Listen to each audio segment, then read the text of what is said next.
Hello everyone, welcome back to another video. আজকে আমি একটা ক্যানভাস পেইন্টিং করব।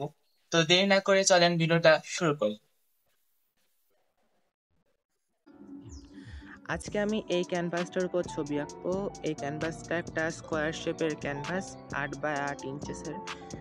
তো আঁকার প্রথমে আমি এই ক্যানভাসের ওপরে প্লাস্টিক র্যাপটা খুলে নিচ্ছি। তারপরে এর উপরে যে উঁচু নিচু জায়গাগুলো আছে ওই জায়গাগুলো আমি একটা শিরিষ কাগজ দিয়ে ঘষে মসৃণ করে নেব, যাতে পরবর্তীতে আঁকতে গেলে কোনো অসুবিধা না হয়। তো আজকে যেহেতু একটা চাঁদের ছবি আঁকছি, এই জন্য একটা সার্কেল এঁকে নিচ্ছি পেন্সিল কম্পাস দিয়ে। চাঁদের ছবিটা আমি স্ক্রিনে দিয়ে দিচ্ছি। এই ছবিটা আমি নামিয়েছি গুগল থেকে। ছবির কোয়ালিটিটা বেশ সুন্দর। তো এটা একটা এক্সপেরিমেন্টাল ওয়ার্ক। আমি চাঁদের উপরে যে পাহাড় পর্বতগুলো আছে ওইগুলো দেওয়ার জন্য একটা টেক্সচার বানিয়ে নিচ্ছি। এখানে টেক্সচার বানানোর জন্য আমি ইউজ করছি গ্লু, চক পাউডার আর তার সাথে কিছুটা জল। এখন আমি এই মিশ্রণটাকে চাঁদের যেই জায়গাগুলোতে পাহাড় দেখা যাচ্ছে, পাহাড় বা উপত্যকা, ওই জায়গাগুলোতে অ্যাপ্লাই করছি।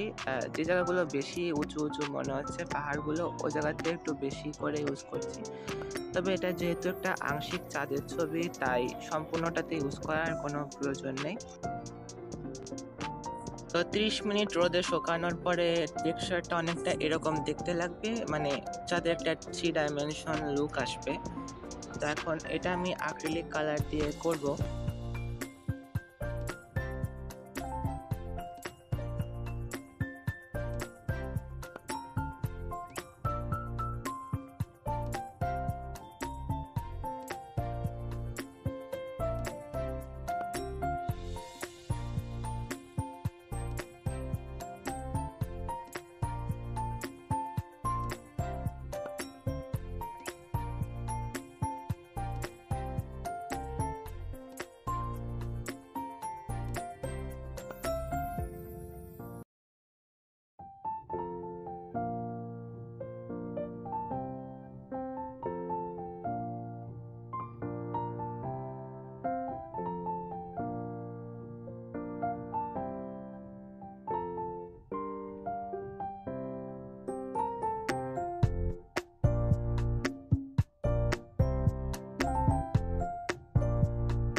তো আমার পেইন্টিং শেষ। বেশ ভালো হয়েছে, খুবই খুশি। তো ভিডিওটা কেমন লাগলো অবশ্যই কমেন্ট করে জানাবেন, আর ভালো লাগলে একটা লাইক করবেন। See you in the next video.